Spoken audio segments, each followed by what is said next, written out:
wisdom, and intellect with us. To the Jacksonville Sheriff's Office, Sheriff Mike Williams, Director Tammy Morris and her team, Major Steve Weintraub and his. Thank you for working so well with us today to ensure an easy and seamless transition and processing for these two men. To Circuit Court Judge Angela Cox. Her thorough pronouncement today of her findings confirmed what we described yesterday to these men about the judge before whom they would appear. Bold, bright, fearless, and prepared. Mr. Myers started crying yesterday when we described Judge Cox to him. And to my team and colleagues, Shelley Thibodeau, Tom Brady, Emily Jones, and Jim McMillan, your tireless, tenacious, and exhaustive investigation is something that I've been inspired by and am proud of. They challenged each other with hard questions and went about ensuring that their conclusions were evidence-based and fact-driven. I'm proud to work with you, with each of you, and proud of your work. Importantly, to the family of Jeanette Williams. For family, news such as this can be difficult news to comprehend. Her sisters have been incredibly gracious to our office.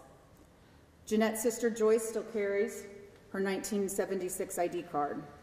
We appreciate their graciousness to us and their willingness to hear about our investigative findings.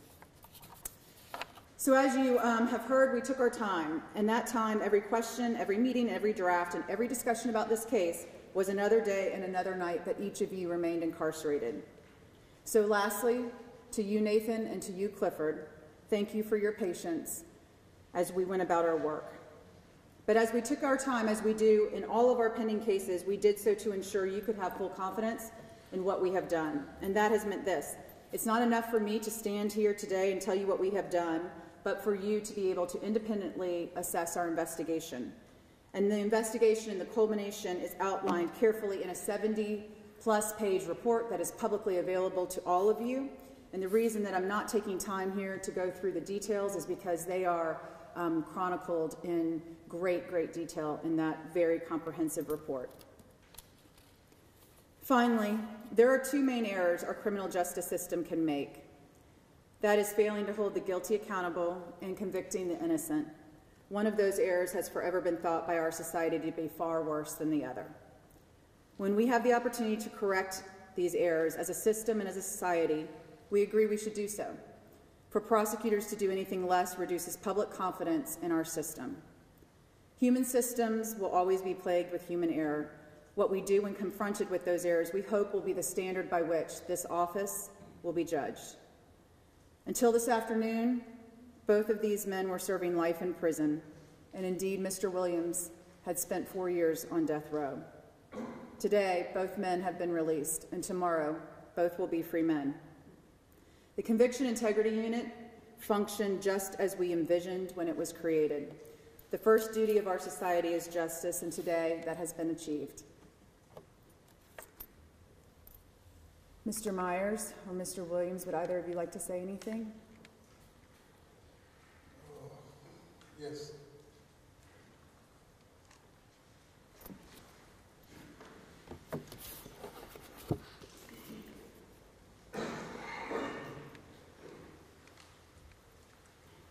Good afternoon.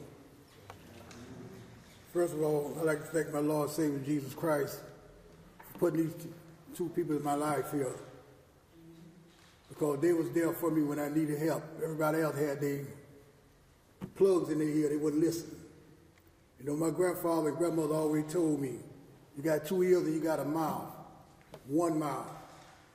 Close your mouth and listen. So if you don't listen, you'll never know nothing. So I tried, years and years and years. You know, I wrote all the innocent projects. I wrote lawyers. They wouldn't listen. They told me my case was too old. They didn't have the evidence to free us. A friend of mine, Tony Brown, was reading the newspaper, seeing their unit in the paper. He said, you need to read this paper. I read the paper. This is how I contacted them. The Thibodeau answered me back.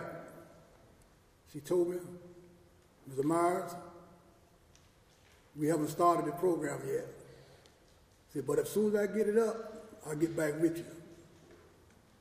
But I didn't wait. I went and sent her paperwork. All my paperwork I had that was denied. She told me I'm going to make a file for you. And she did. When she called me, she gave me a phone call. She told me, listen, I want you to be truthful with me. If you tell me a lie, I'm out of there. I'm gone. So you got to be truthful. And I told her, it's not a lie. What I got to tell you is the truth. You know? And I believed in her and I trusted in her. And I think she fought real hard for me and my uncle, Clifford. You know, I always have respect people, but she's one woman I respect because she did a good job. And Miss Melissa, her boss lady, you know, and she was right on with it. So I just sit back and let them do their work. Hear the outcome of it, you know. And I give all my praise to Jesus Christ. Because if it wasn't for them, for putting them in my life, I'd still be sitting in Sumpter County right now today. Because no one listened to me. So I look at it as a blessing. And I would never tell my uncle what I was doing. He found out until he heard from Miss Thibodeau. He didn't know what I was doing. When he found out, he was happy. Everything turned out good. And right now today, I'm able to go back to my family, and I'm happy. You know, I thank everybody who was involved in this here. Yes. You know, that's about it. Thank you.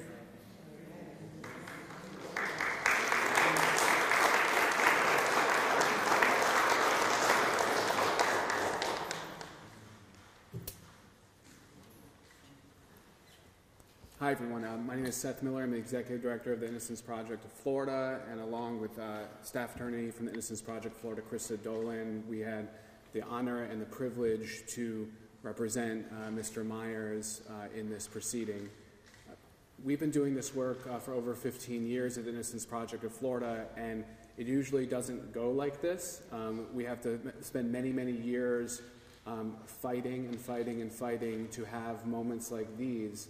And this model that was used in this case is a breath of fresh air.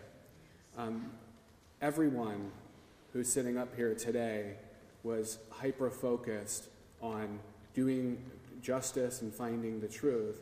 And this model, this conviction integrity revolution that is occurring across the country, was started by Ms. Nelson in the state of Florida, has been picked up in other places, is a new wave of how to do this work.